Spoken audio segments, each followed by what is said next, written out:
Hey, hello people, welcome to my channel and welcome to the second episode of vlogging my 9 to 5 job escape. Guess what? Today I'm going to be talking about how I started my courier business, what you probably call delivery business here in Ghana. Guys, just sit down, relax, and I'm going to take you through every single step and experience, the ups and downs in this courier business. You know, it was a big thing after COVID and even during COVID, and it's not a big thing currently. But when you do it well, it's going to bring you good money. But if you don't do it well, you're going to suffer. But hey, every good thing comes with a lot of sacrifice. So in this episode, I'm going to be diving into that. I'm going to be sharing everything. Guys, let's escape the 9 to 5 with Kowa. Okay guys, so let's dive into this. But before I start, I want to divide the whole episode into 4 parts just to make it more organized so that we can really understand it better. So I'm going to divide it into 4. The first part is going to talk about how to start. It's going to talk about what to do before you start the courier business, where to get what, and anything just to get you on the road. Now, the second one is going to talk about how to get a good rider or a loyal one for that matter. Okay guys, so the third one is going to be how to get customers. The customers bring money. You know, there are a lot of customers here in Ghana because of the recent increase in online business. Statistics show that there's potential about $1 billion dollars in the online business, and it's something that most people are leveraging on. The last one is going to be how to manage those orders and how to upscale. So let's not waste time, let's dive into it. All right, welcome to the first episode, getting started. All right, so before I start, I want to say the power of partnership is very good, and I always advise my friends to go in for partnership.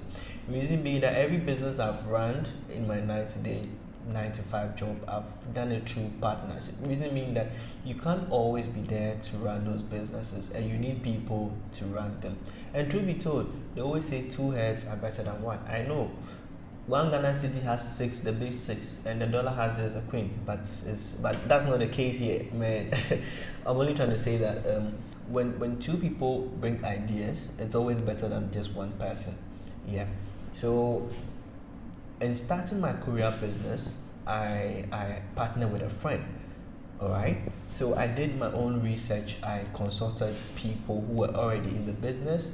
I made my inquiries on how much it costs to start the business and how much revenue it brought in. Truth be told, it really brought in a lot of revenue, and also there's a lot of expenditure involved if you don't have a good rider or you don't manage it properly. So this friend of mine gave me an offer. So basically what I was supposed to do was to buy the motorbike and give it to her to run the business. And it was good because this partnership helped me avoid so many stuff. I didn't have to go and looking for customers. Alright, so you already had a customer base, people were bringing their orders. All I had to do was just give a motorbike, and she did everything. She ran the whole show from A to Z. Where did I buy the motorbike from?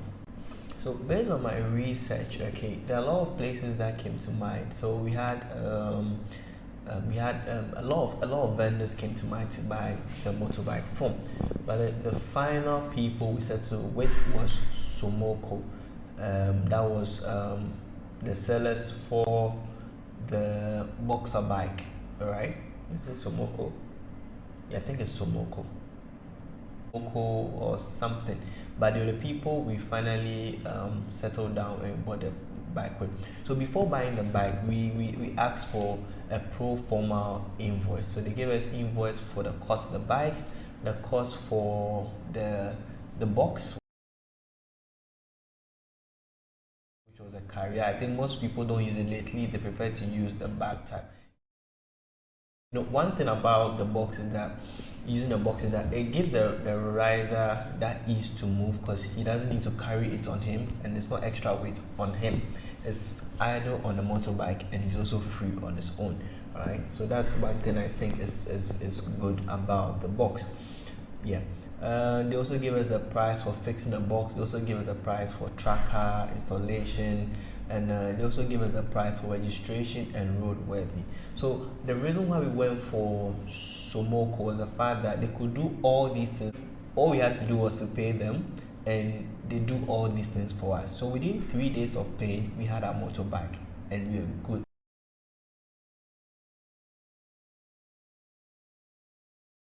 you're ready to hit the road. So personally, I went in for the Boxer 150. Why 150? I went for 150 because I was looking at the distance which the motorbike was going to travel, and it needed more speed and more capacity. And the reason why we settled down for Boxer instead of the usual Royal or the other brands was that the Boxer was quite firm, and the Boxer had they had a workshop, and in case of any issue they could equally work on it, and they had spare parts you could buy from, compared to the Royal bike, which was quite very light. On the motorway sometimes you hear riders complain that it's shaking, but with the Boxer it's quite heavy, so it doesn't shake. So that's why we went in for the Boxer instead of the Royal bike. So another thing you need to know before you get started is if you're doing it with a friend, you need to sign a contract with your friend. You also need to know your jurisdiction, where you want to run your courier business. Are you going to be running just in Accra, or are you going to be doing Accra and Kumasi, or are you going to be doing Accra and Tema? That's one thing you need to look out for. You also need to understand that the rates you're going to be charging, you need to have very, very competitive rates so that you can get customers coming to you every time. Good. So for the registration for the motorbike, we need to get 2 passport picture. You need to get maybe a valid ID card so that they can use to register the motorbike for you. These documents are very, very important. Okay, good. So another thing you need to also know is the fact that when you start courier business, it's not immediately that you start seeing the business grow. All right. So personally, for me, the first month we started on a lighter note. It was picking up gradually.